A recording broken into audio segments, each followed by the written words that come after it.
My name is Pius Mithika, but the name that is known is Msaidizi. I'm a financial analyst, that's the common term, but basically I'm an investment banker in New York City, and I do majorly leverage finance, which involves buying and selling of asset using leverage. And other than that, I'm an author, just published a book here in Kenya and the US through Amazon. And on top of that, I run a non-profit here in Kenya, Msaidizi Empowerment Initiatives. And we like, giving back. And mostly we do mentorships and anything that involves young people, students, and all around mentorship and trying to inspire the next generation of young leaders and barrier breakers.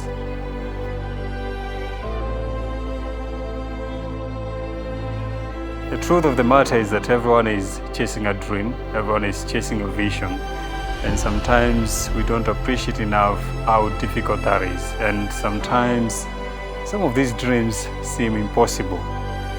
And that's one of the reasons why I decided to put my story in writing in this book, because I'm trying to show such a person that the impossible is possible. And that's why the tagline or the subtitle for the book is Breaking the Barriers of Impossibilities.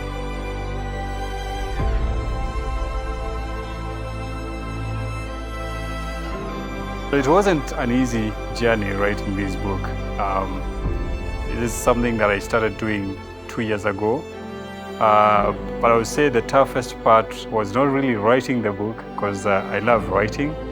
I've told my story so many times. I've written a few articles here and there. The biggest challenge was living or reliving some of the moments in my life that I really never wanted to experience again. And I'm happy that I was able to be that vulnerable so that someone else can see that they're capable of doing anything they set their mind on.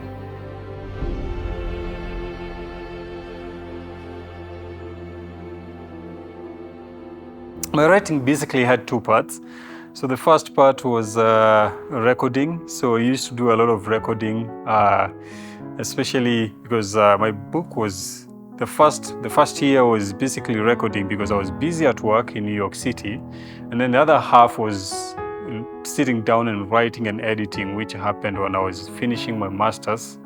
But the first part was easier because I used to record, when I'm there in the subway going to work, or maybe walking the streets of New York, and I get this idea that I want to see in my book. I'll just, take my phone and record. So I had these many recordings, and then in the last year the last 1.5 years, I was sitting down, putting it together, reaching out to people to come and look at the book and edit. I've read that book, I think, over 10 times. And a number of people have read it at least 5 times, trying to make sure that what we bring out is of good quality, and also trying to make sure that the book is well organized. So I can't say I did this alone. I had a team of friends and people really that are willing to make sure that we put out something that is amazing and something that is of good quality.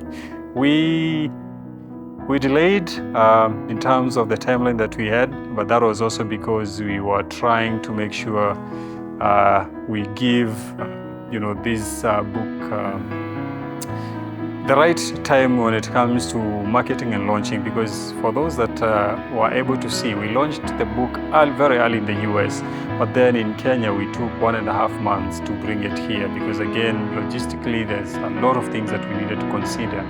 But I'm happy that finally we were able to bring The Boy Who Believed here at home, where the story began.